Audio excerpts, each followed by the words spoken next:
కర్ల Rajesh lockup death గురి కావడానికి ప్రధాన కారకులైన పోలీసులు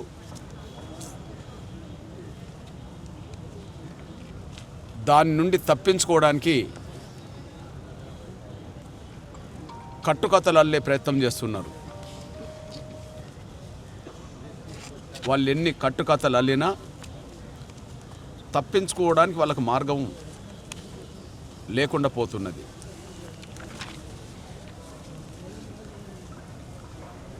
రాజేష్ను అక్రమ నిర్బంధంలో పెట్టిన చిత్రహింసల వల్లనే,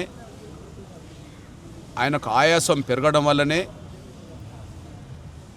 కోర్టుకు హాజరుపరిచే ముందే ఇంజెక్షన్ ఇచ్చి హాజరుపరిచారు.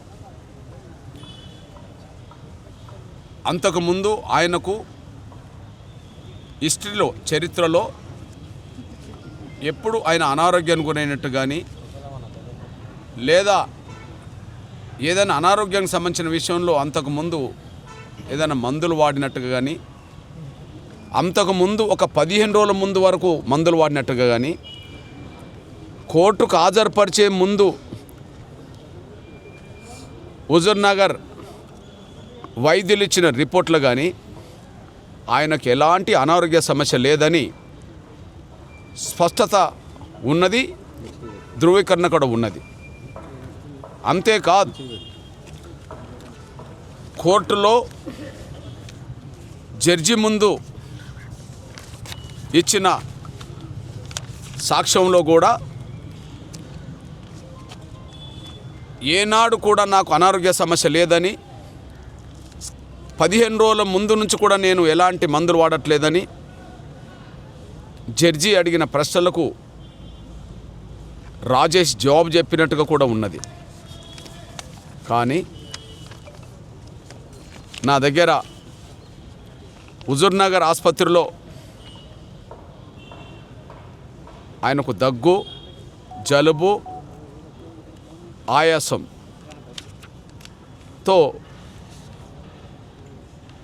15వ తారీఖు నాడు ఉదయం 10:30కు ఆసుపత్రిలో చేరితే జైలు నుండి అప్పటికప్పుడు ట్రీట్మెంట్ ఇచ్చినట్టు చేసి వాళ్ళను మళ్ళీ జైలుకు పంపితే మళ్ళీ సాయంత్రం పూట అదే అనారోగ్య సమస్యతో మళ్ళీ 4 గంటలకు మళ్ళా హుజూర్నగర్ ఆసుపత్రికి వచ్చాడు.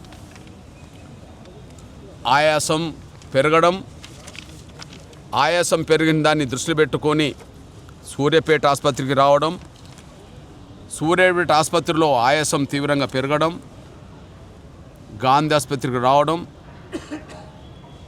అర్ధరాత్రి 2:30 రావడం జరిగింది. కానీ అప్పటికే ఆయన ఆక్సిజన్ మీద ఉన్నాడు, ఆయన మాట్లాడలేని పరిస్థితిలో ఉన్నాడు. కానీ ఆయనతో వచ్చిన పోలీసులు ఎవరైతే ఉన్నారో వాళ్ళ పేరు ఇప్పుడు చెప్పట్లేదు, ఆయనకు ఒక హిస్టరీ రాయించారు.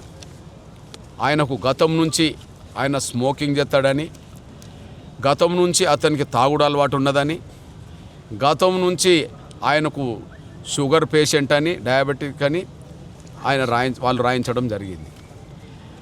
అంటే పోలీసులు తప్పించుకోవడానికి ఎన్ని కట్టుకథలు అల్లుతారో ఇక్కడ గాంధీ ఆసుపత్రిలో ఆయన మాట్లాడలేని పరిస్థితిలో ఉన్న సమయంలో, ఆక్సిజన్ పెట్టుకున్న సమయంలో ఇది రాయించింది పోలీసులు అనే విషయం కూడా స్పష్టంగా రుజువు అవుతుంది.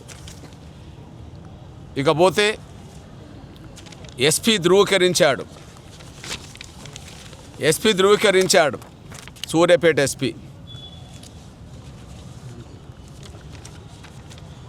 రాజేష్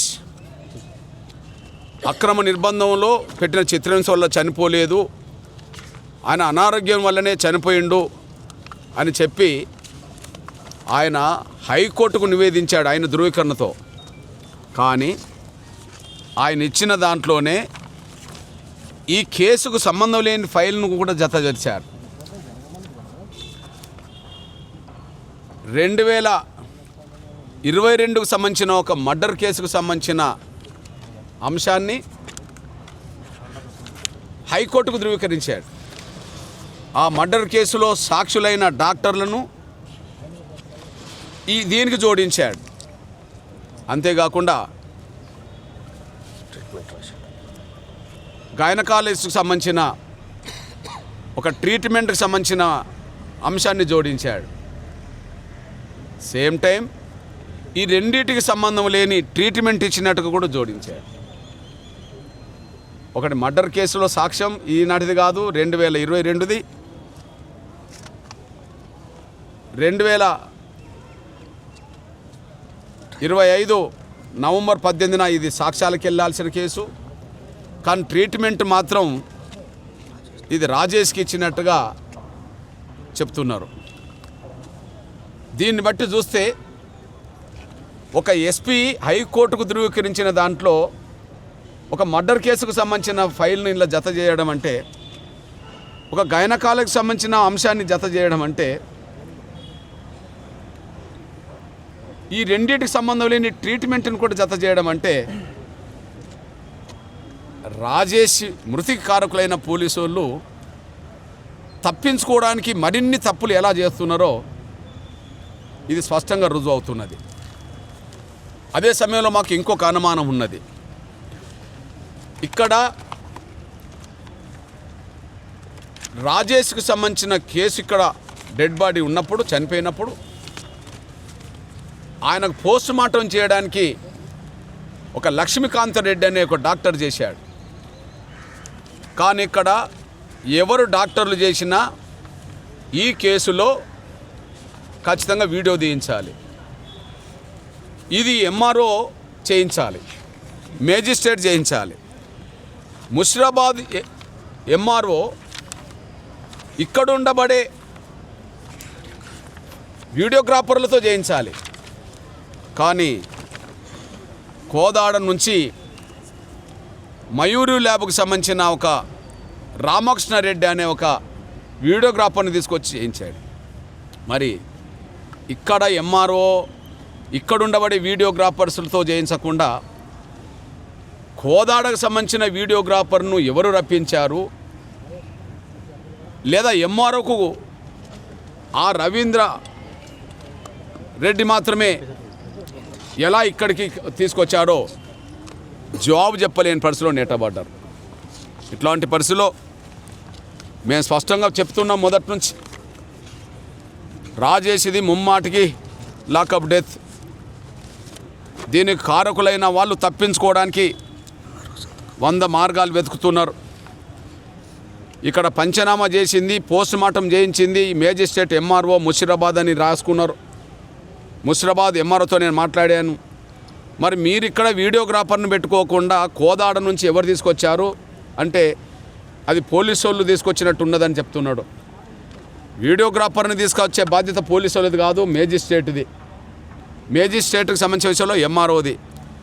అంటే పోలీసులు చెప్పినట్టుగానే ఇక్కడ రికార్డు తయారు చేశారు. పోలీసు వాళ్ళు చెప్పినట్టుగానే వాళ్ళు ఇక్కడ ఎస్ఐ సురేష్ రెడ్డి ప్రధాన బాధ్యుడు కాబట్టి మరో లక్ష్మీకాంత్ రెడ్డి అనే డాక్టర్తో పోస్ట్మార్టం చేయించారు. అదే సమయంలో ఆయనకు లేని అనారోగ్య సమస్యలను ఇక్కడ పోలీసులే రాయించారు. అదే సమయంలో వీడియో ప్రధాన సాక్ష్యంగా నిలబడితే సమయానికి వీడియోను కూడా ఒక రామకృష్ణారెడ్డి అనే ఒక కోదాడ తీసుకొచ్చి చేయించారు. అంటే పోలీసు వాళ్ళు చేసే నేరాన్ని కప్పిపుచ్చుకోవడానికి ఎన్ని నేరాలకు పాల్పడుతున్నారో, ఈ నేరాల్లో ఎవరెవరిని ఉపయోగించుకునే ప్రయత్నం చేస్తున్నారో ఇందులో సాక్ష్యంగా నిలబడ్డది. దీని విషయంలో మేము మళ్ళీ చెప్తున్నాం, ఈ విషయంలో హుజూర్నగర్ వైద్యుల నిర్లక్ష్యం, సూర్యాపేట వైద్యుల నిర్లక్ష్యం, గాంధీ వైద్యుల నిర్లక్ష్యం కూడా ఇక్కడ కనిపిస్తున్నది. మేము అన్ని రకాలుగా ట్రీట్మెంట్ ఇచ్చినామని చెప్పి హుజూర్నగర్, సూర్యాపేట డాక్టర్లు మాట్లాడుతున్నారు. ఇక్కడ కూడా అదే చెప్పే ప్రయత్నం చేస్తున్నారు. కానీ ఆ ట్రీట్మెంట్ పేపర్ మీద రాయడం కాదు, ట్రీట్మెంట్ జరుగుతున్న సమయంలో ప్రతి వార్డుల్లో ప్రతి బెడ్కు చూపెట్టే విధంగా వీడియోలు ఉంటాయి, సీసీ ఫుటేజీలు ఉంటాయి. వాటిని బయట పెట్టమంటే మాత్రం మాకు అందుబాటులో లేవని చెప్పి ఇప్పటికే హుజూర్నగర్ చెప్పారు, సూర్యాపేట వాళ్ళు చెప్పారు. ఇక్కడ కూడా అందుబాటులో పెడతాలో లేరో భవిష్యత్తులో తేలబోతుంది అనే విషయం కూడా మీకు గుర్తు చేస్తూ, ఏది ఏమైనా ఖచ్చితంగా కర్ల రాజేష్ మృతికి కారకులైన, లాకప్ డెత్ కారకులైన సురేష్ రెడ్డిని కాపాడే ప్రయత్నం జరుగుతున్నది. అక్కడ సురేష్ రెడ్డిని తప్పించకుండా, సురేష్ రెడ్డిని సస్పెండ్ చేయకుండా కోదాడ సిఐ ఒక బీసీ సిఐ గారిని సస్పెండ్ చేయడం జరిగింది. ఆ సస్పెండ్ చేయడం అనేది జరిగితే దానికి కారణాలు చెప్తూ సూపర్వైజింగ్ సరిగా లేదు సిఐదని చెప్పి చేసిండంట. నేరం చేసింది ఎస్ఐ అయితే నేరం చేసిన ఎస్ఐని సస్పెండ్ చేయలేదు, కానీ ఆయన సరిగా చూడలేనందుకు సిఐని సస్పెండ్ చేయడం జరిగిందని వాళ్ళు చెప్తున్నారు. మరి సరిగా చూడకపోతే అది డిఎస్పి తప్పు అవుతుంది. ఇప్పుడు సరిగా చూడలేని విషయంలో ఎస్పీ గారు కూడా ఉన్నాడు ఇక్కడ. అందులో హైకోర్టుకి ఇచ్చిన దాంట్లో ఆయనే తప్పుల తడకతో కూడిన నివేదికను పంపినట్టుగా రుజువు అవుతున్నది కనుక మరి ఈ విషయంలో ఎస్పీని కూడా సస్పెండ్ చేయాల్సిన బాధ్యత ఉన్నది. ఆ విధంగా ఎస్ఐని చేయాల్సిందే, డిఎస్పీని చేయాల్సిందే, ఎస్పీ మీద కూడా చట్టపరమైన చర్యలు తీసుకోవాల్సిందని కూడా మేము డిమాండ్ చేస్తూ, అందుకనే మేము మొదటి నుంచి కూడా హైకోర్టు సిట్టింగ్ జడ్జితోటే విచారణ జరిపించాలని చెప్పి మేము డిమాండ్ చేస్తున్నాం. రాష్ట్ర ప్రభుత్వం ఇది అంగీకరించాలని చెప్పి కోరుతున్నాం. అంటే ఒక మర్డర్ కేసు, ఒక కేసులోనే ఇన్ని ట్విస్టులు చూపిస్తూ ఉన్నారు కదా, దీని వెనుక ఎవరు ఉన్నారంటారు? దీని వెనుక ముందుగా ప్రధాన దోషి ప్రధానంగా చిలుకూరు ఎస్ఐ సురేష్ రెడ్డి.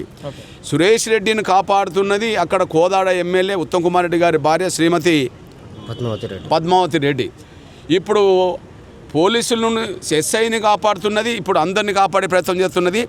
ఎస్పీ కూడా ఇందులో చాలా నిర్లక్ష్యంతో పాటు ఆయన పర్యవేక్షణ లోపం కూడా ఉన్నదనే విషయం కూడా స్పష్టంగా అర్థమవుతుంది.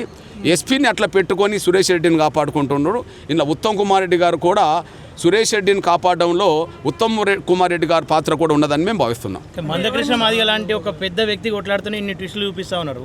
సాధారణంగా కూడా ఇట్లాంటి కేసులు ఎన్ని ఉండొచ్చు, వీటిపైన ఏమైనా ఎంక్వైరీ చేపట్టాలని చెప్పి డిమాండ్ చేస్తారా? బహుశా మీరు చూస్తూనే ఉన్నారు. నేను ఈ కేసును ఒక దేశంలోనే ఒక స్టడీగా లాకప్ డెత్తుల్లో పోలీసులు ఎలా చేస్తారు, ఎలా తప్పించుకుంటారు అనే విషయం గతంలో చరిత్ర కనిపిస్తున్నది. కానీ ఇక్కడ తప్పించుకోకుండా ఉండడం కోసం ఎన్ని మార్గాలు ఉన్నాయో అన్ని మార్గాలు ఇక్కడ మేము వెతుకుతున్నాం. నేను పూర్తి స్థాయిలో ఒక లాకప్ డెత్ విషయంలో క్షేత్రస్థాయి నుంచి మొదలుకుంటే ఇక్కడ వరకు ప్రత్యేకంగా పరిశోధన చేస్తున్నది ఈ కేసులోనే. కాబట్టి భవిష్యత్తులో ఇంకా ఇట్లాంటివి జరగకుండా ఉండాలంటే ఇక్కడ లాకప్ డెత్కు కారకులైన పోలీసు వాళ్ళ మీద చట్టపరమైన శాఖమైన చర్యలు ఉన్నప్పుడే భవిష్యత్తులో ఇవన్నీ జరగకుండా ఉంటాయనే దాని మీదనే ఒక ప్రత్యేక శ్రద్ధతో ఈ కేసును ముందుకు నడిపిస్తున్న మనిషి కూడా గుర్తు చేస్తున్నాం. ఉత్తమ్ పద్మావతి ఈ ఇష్యూకు సంబంధించి ఎవరిని దోషిగా నిలబెట్టాలని అనుకుంటున్నారు వాళ్ళు? ఎవరిని అంటే ఇప్పుడు సిఐని ఏమో సస్పెండ్ చేశారు, సురేష్ రెడ్డిని ఏమో అటాచ్ చేశారు కదా, అంటే ఏంది వాళ్ళ ప్లాన్ ఏంది అసలు? ఏమనుకుంటున్నారు వాళ్ళు అసలు? వాళ్ళ ప్లాన్ ఏంటంటే రాజేష్తో పాటు అందులో పాల్గొన్న వాళ్ళను చిత్రహింసలు పెట్టడంలో సురేష్ రెడ్డి ప్రధాన పాత్ర పోషించాడు. సురేష్ రెడ్డిని ఏరుకోరేసుకున్నది పద్మావతి రెడ్డి. ఈ కేసులో అప్పుడు ఎమ్మెల్యేగా పనిచేసిన బొల్లం మల్లయ్యకు సంబంధించిన ఆఫీసులో పనిచేసే వాళ్ళు వేరే వాళ్ళు ఇద్దరు ఉన్నారు. అసలు రాజేష్కు సంబంధం లేదు ఈ కేసు ఉన్నారు. వాళ్ళ మీద పెట్టాల్సిన టార్చరు, వాళ్ళ గురించి బొల్లం మల్లయ్య పేరు ఏదైనా బయటపడుతుందని చెప్పిన టార్చరు రాజేష్ బలి కావడానికి దారితీసింది. అట్లాంటప్పుడు ఇప్పుడు సురేష్ రెడ్డిని మీద కాపాడుకోవాల్సిన బాధ్యత నెట్టబడ్డది. సురేష్ రెడ్డికి చెప్పి చేయించినట్టుగానే కనిపిస్తున్నది. కాబట్టి సురేష్ రెడ్డిని కాపాడడానికి ఇప్పుడు పద్మావతి రెడ్డి ప్రయత్నం చేస్తున్నది. పద్మావతి రెడ్డి చేస్తున్న తప్పులను కప్పిపుచ్చుకోవడానికి ఉత్తమ్ కుమార్ రెడ్డి గారు కూడా ప్రయత్నం చేస్తున్నాడు. ఇప్పుడు సురేష్ రెడ్డిని కాపాడడంలో ఎస్పీని ఉపయోగించుకుంటుండ్రు. కాబట్టి ఎస్పీని ఉపయోగించుకుంటుండ్రు కాబట్టిగానే ఎస్పీ ద్వారా కూడా తప్పులు చేపిస్తున్నారు. ఇప్పుడు ఎస్పీ తప్పులు చేసినట్టే కదా. ఈ హైకోర్టుకు చూపెట్టిన కౌంటర్ ఫైల్లో అసలు రాజేష్కి సంబంధం లేని ఫైల్ ఎట్లొస్తుంది, ఇందులోకి ఎట్లొస్తుంది? కౌంటర్ ఫైల్లో 63వ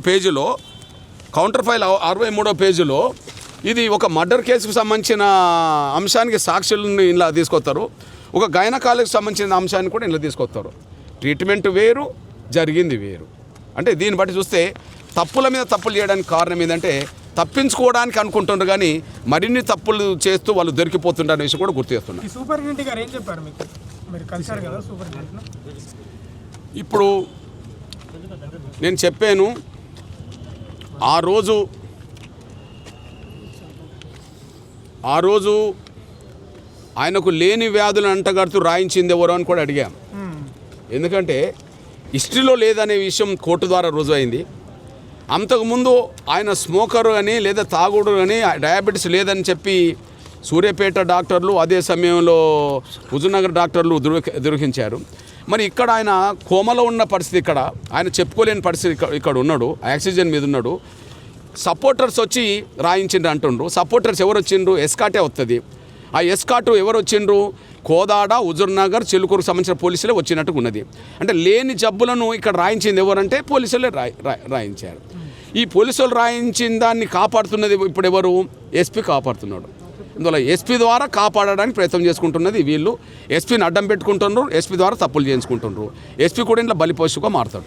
సహకరించిన వాళ్ళ మీద ఏమైనా చర్యలు తీసుకుంటారా? నన్ను ఇప్పుడు ఒక గమనించు, ఒక వ్యక్తి నేరానికి పాల్పడ్డాడు అనుకో, ఆ నేరానికి పాల్పడ్డ వ్యక్తికి ఎవరైనా సపోర్ట్ చేస్తే వాళ్ళు కూడా నేరస్తులు అవుతారు కదా. లేదా నేరాలను చేసిన నేరాన్ని కప్పిపుచ్చే ప్రయత్నం, సాక్ష్యాలను కప్పిపుచ్చే ప్రయత్నం చేస్తారనుకో, వాళ్ళు కూడా నేరస్తులు అవుతారు కదా. ఇందులో లాకప్ డెత్ కారకులైన పోలీసులతో పాటు ఆ పోలీసులను కాపాడే ప్రయత్నం చేస్తున్నది అది పై అధికారులైనా, రాజకీయ నాయకులైనా, డాక్టర్లైనా, సాక్ష్యం ఎంఆర్ఓ అయినా కూడా. ఇప్పుడు ఎంఆర్ఓ అయినా కూడా నిందితులు అవుతారు కదా. ఇప్పుడు ఎంఆర్ఓ ఇక్కడ వీడియోగ్రాఫర్ని పెట్టి వీడియో తీయించాలి. ఈయన ఎక్కడి నుండి తీసుకొచ్చినట్టు నేను అడిగాను, ఫోన్లో అడిగాను. అసలు మేజిస్ట్రేట్గా మీకే అధికారం ఉన్నది కదా, వీడియో తీయించే అధికారం మేమే చేయించాలన్నారు. మరి ఎవరితో చేయించామంటే నాకు గుర్తు లేదు అన్నాడు. ఎవరు చేయించారంటే పోలీసు వాళ్ళు అట్లా చేపిస్తారు అన్నాడు. పోలీసు వాళ్ళు చేయించేది కాదు కదా, ఇది పోలీసు వాళ్ళు చేయించేది కాదు కదా. ఒకవేళ పోలీసు వాళ్ళు చేయించారనుకో, ఈ గాంధీ ఆసుపత్రి ప్రాంగణంకి సంబంధించిన పోలీస్ యంత్రాంగం ఇక్కడ ఇన్వాల్వ్ కావాలి. మాకు సంబంధం లేదని ఇక్కడ పోలీస్ యంత్రాంగం పెద్దలు సిఐ గారు వచ్చి ఇక్కడ చెప్తున్నారు. ముషీరాబాద్ పరిధిలో ఇది వచ్చిందని చెప్తున్నారు ఎంఆర్ఓ. మరి ముషీరాబాద్ పరిధిలో, సికింద్రాబాద్ పరిధిలో వీడియోగ్రాఫర్ని తీసుకొని చేయించాలి. కోదాడు నుంచి రామకృష్ణారెడ్డి ఎట్లా వస్తాడు అంటే ఇంట్లో ముందే సిఐ రావడం వల్ల కర్లా రాజేష్ చనిపోతాడనే విషయం తెలిసి లేని అనారోగ్య సమస్యలు ఇక్కడ రాయించిపోయారు. నంబర్ 1 చనిపోయిన తర్వాత దీన్ని మొత్తం కనుమరుగు చేయడానికి జరిగిన ప్రయత్నంలో వాళ్ళు ఇష్టమున్న వ్యక్తితోటి చేయించుకున్నారు. అదే సమయంలో రికార్డు కూడా వాళ్ళ ఇష్టమున్న వ్యక్తిని తీసుకొచ్చి చేయించుకున్నారు. దీంట్లో భాగస్వామ్యం ఎవరైనట్టు ఇక్కడ ఎంఆర్ఓ కూడా అయినట్టే కదా. అంటే ఇప్పుడు డాక్టర్లది ఉన్నది ఇక్కడ పొరపాటు, పోలీసు వాళ్ళు చెప్పినట్టుగా ఉన్నారు అనడానికి ఇది సాక్ష్యంగా నిలబడ్డది. వీళ్ళకి ఏ హిస్టరీ తీసుకోవాలా? సూర్యాపేట నుండి వచ్చింది కదా ఇక్కడికి, సూర్యాపేట ఆసుపత్రి వైద్యులు చెప్పి పంపిండు కదా ఇక్కడ రికార్డు పరంగా. అది కదా చూసుకోవాల్సింది. లేదా హుజూర్నగర్ డాక్టర్ పంపిండు కదా ఇక్కడ రిపోర్టు, అది కదా చూపించుకోవాల్సింది. అది చూడలేదు కదా, మళ్ళీ కొత్తగా రాయించుకున్నారు కదా. అంటే పోలీసు వాళ్ళు చెప్పినట్టే డాక్టర్లు విన్నారు, పోలీసు వాళ్ళు చెప్పినట్టుగానే ఎంఆర్ఓ విన్నాడు, పోలీసు వాళ్ళు చెప్పినట్టుగా పై అధికారులు వింటున్నారు. ఇదంతా రాజకీయ నాయకులు నడిపిస్తున్నారు. ఈ రాజకీయ నాయకుల్లో ప్రధానంగా ఉత్తమ్ కుమార్ రెడ్డి గారి భార్య పద్మావతి రెడ్డి, తర్వాత ఉత్తమ్ కుమార్ రెడ్డి గారు కూడా ఇంట్లో వస్తారు. వాళ్ళు పదే ప్రజాప్రభుత్వం అని చెప్తున్నారు కదా, పేద ప్రజల కోసమే ఉంది ప్రభుత్వం అని చెప్తున్నారు. ఇప్పుడు పేద ప్రజలని చంపినోళ్ళను కాపాడుతున్నట్టుగా ఉన్నది, కానీ పేద ప్రజల పక్షాన్ని నిలబడేట్టు ఎట్లున్నది? మీరు చెప్తున్నాం, మేము సవాల్ ఇస్తున్నాం. ఈ కేసులో మేము మాట్లాడుతున్నది పోలీసుల మీద అనవసరమైన ఆరోపణలు అవుతే, మేము మాట్లాడుతున్నది ఈ రాజేష్ విషయంలో, రాజేష్ లాకప్ డెత్ విషయంలో మేము ప్రధానంగా పోలీసుల మీదనే ఆరోపణలు చేస్తున్నాం. మా నిజాలు కావు ఆరోపణలు అనుకుందాం. మా మీద కృష్ణమాధవి గారు తప్పుడు ప్రచారం చేస్తున్నారని మా మీద కేసు పెట్టండి, మాకే అభ్యంతరం లేదు. లేదా ఒప్పుకొని ఎస్ఐతో పాటు ఇంట్లో బాధ్యులు ఎవరో వాళ్ళందరి మీద చట్టపరమైన చర్యలు తీసుకోండి, ముందు సస్పెండ్ చేయండి, వాళ్ళని అరెస్ట్ చేయండి. రెండే వాళ్ళు ఉన్న మార్గాలు. నేను ఇన్ని లోతులకు వెళ్ళి ఇవన్నీ తీసుకొచ్చి పెడుతున్నా. ఇవన్నీ తప్పని చెప్పమానండి బహిరంగంగా. ఒక డీజీపీకి లేదు ప్రెస్ మీట్ పెట్టి తప్పని కృష్ణమాదిగా మాట్లాడు తప్పని చెప్పడానికి. ఒక ఎస్పీ చేయలేకపోతున్నాడు, ఒక అడిషనల్ డీజీపీ చేయలేకపోతున్నాడు, ఒక ఐజీ చేయలేకపోతున్నాడు, ఒక డిఎస్పీలు చేయలేకపోతున్నారు, లేదా ఒక సిఐ ఎస్ఐలు చేయలేకపోతున్నారు. ఇంతవరకు 2 నెలలు దగ్గరకు వస్తుంది ఆయన చనిపోయి. ఇవాళ ఎన్నో తారీఖు? 12. 16 తారీఖు నాడు, నవంబర్ 16 తారీఖు చనిపోయిండు, జనవరి 16 ఉన్నాడు. అంటే 56 రోజులు గడిచింది కదా. 56 రోజులుగా ఇది రోజు మాట్లాడుతూనే ఉన్నాం కదా. ఒక్కరోజు దీని గురించి ఎందుకు కౌంటర్ ఇవ్వట్లేదు? ప్రెస్ ముందుకు ఎందుకు రావట్లేదు? భయం ఎందుకు పడుతున్నారు? భయం ఎందుకు పడుతున్నారు? డీజీపీ ఎందుకు ప్రెస్ ముందుకు రావట్లేదు? అడిషనల్ డీజీ ఎందుకు రావట్లేదు? సూర్యాపేట ఎస్పీ ఎందుకు రావట్లేదు? కోదాడు డిఎస్పీ ఎందుకు రావట్లేదు? సిఐఎస్ఐలు ఎందుకు రావట్లేదు? ఎందుకు మాట్లాడతలేరు వాళ్ళు? అది చెప్పాలి ముందు. మేము ఆధారాలు చెప్తున్నాం. మా ఆధారాలు కావాలనుకుంటే మీ రిపోర్టే కదా. లేని అనారోగ్య సమస్యలు రాయించింది మీరే కదా. ఇక్కడ తీసుకోవాల్సిన వీడియోగ్రాఫర్ను కోదాడు నుండి తీసుకొచ్చింది మీరే కదా. ఇవన్నీ ఆధారాలు కనిపిస్తున్నాయి కదా. మేము చెప్తున్నాం తమ్ముడు, మేము తప్పుడు ప్రచారం చేస్తే పోలీసు వాళ్ళ మీద ఈ 30 ఏళ్లలో ఏనాడు పోలీసులు ఎంఆర్పిఎస్ మధ్యలో విభేదాలు ఘర్షణ ఏనాడు మేము తెచ్చుకోలే. కానీ ఒక అమాయకుణ్ణి అక్రమ నిర్బంధంలో పెట్టి చిత్రహింసలు పెట్టి చనిపోవడానికి దారితీసింది. ఎందుకు వదులుతాం మేము? ఎందుకు వదలాలి మేము? వాళ్ళు కప్పిపుచ్చుకోవడానికి ఇన్ని కట్టుకథలు వెళ్తుండ్రు. మేము తప్పుడు ప్రచారం చేస్తున్నాం, మాది చర్య తీసుకోండి. మేము తప్పుడు ప్రచారం చేస్తున్నాం, చర్య తీసుకోండి, మాది చర్య తీసుకోండి. వాస్తవాలు ఉన్నాయని మీరు ఆత్మపరిశీలన చేసుకొని బయటకు వస్తే దీని కారకులు ఎవరో సస్పెండ్ చేయండి, వాళ్ళని అరెస్ట్ చేయండి. అది మేము కోరుతున్నాం. ఇంతకంటే ఏం చెప్తాం? మా తప్పు ఉంటే మా మీద చర్య తీసుకోండి. వాళ్ళ తప్పు ఉన్నదని అనుకుంటే రుజువు చేస్తున్నాం కాబట్టి అది నిజమని మీరు భావించుకుంటే ఖచ్చితంగా వాళ్ళకి చర్య తీసుకోండి. మా మీద చర్య తీసుకుంటారో వాళ్ళకి చర్య తీసుకుంటారో సమాజం చూస్తున్నది. దీన్ని సమాజం చూడకుండా ఉండట్లేదు. ముఖ్యంగా నా సోషల్ మీడియా ద్వారా, ప్రధాన మీడియా ద్వారా సమాజం చూస్తున్నది. దీనికి ఇంతవరకు జవాబు లేదు. మళ్ళీ చెప్తున్నా, ఇన్ని రోజులు గడుస్తున్నా కూడా ప్రెస్ ముందుకు వచ్చి ఇంకో ఈ సంఘటన ఇలా జరిగిందని చెప్పి ఎస్ఐ మొదలుకొని డీజీపీ వరకు ప్రెస్ ముందుకే రావట్లేదంటే వాళ్ళు ఎంత ఆత్మరక్షణలో ఉన్నారో అర్థం చేసుకోండి. వాళ్ళు ప్రెస్ మీట్ ముందుకు రావాలంటే మీరు ఇంకా ఏం చేయాలి? మీరు ఇంకేం చేయాలి? మీ ప్రణాళిక? నేను ప్రణాళికబద్ధంగానే మేము ముందుకెళ్తున్నాం. మీరు వెళ్తున్నారు, వాళ్ళు రావట్లేదు. రావాలంటే ఏం చేయాలి? నేను ప్రణాళికబద్ధంగా ముందుకెళ్తున్నాం. మాకు 17వ తారీఖు నాడు సూర్యాపేటలో స్టేట్ ఎగ్జిక్యూటివ్ ఉన్నది. మాకు ఇప్పుడు ఏది రేపు ఎల్లుండి వాతావరణం అంతా పండుగ వాతావరణం ఉన్నది. నిన్నగాక మొన్న 10వ తారీఖు నాడు అక్కడ కర్ల రాజేసి సంతాప సభ మేము జరుపుకొని వచ్చేసాం. 17వ తారీఖు నాడు అక్కడ స్టేట్ ఎగ్జిక్యూటివ్ ఉన్నది. స్టేట్ ఎగ్జిక్యూటివ్ తర్వాత మా భవిష్యత్ కార్యాచరణ మరింత సీరియస్గా ఉంటుంది. నేనేమంటానంటే వాళ్ళు ఎందుకు రావట్లేదు చెప్పండి? ప్రతి విషయంలో పేపర్ ముందుకు వస్తారు కదా, ప్రతి విషయంలో విలేకరుల సమస్య ఏర్పాటు చేస్తారు కదా. కర్ల రాజేసి మృతికి ఇట్లా జరిగిందని చెప్పి పేపర్ ముందుకు ఎస్ఐ నుంచి మొదలుకుంటే డీజీపీ వరకు ఎందుకు రావట్లేదు? అది చెప్పానండి. మేము తప్పుడు ప్రచారం చేస్తామంటే మనం చర్య తీసుకోండి, చర్య అనేది తీసుకోండి, వాళ్ళని సస్పెండ్ అన్న చేయండి. ఇదే మా డిమాండ్.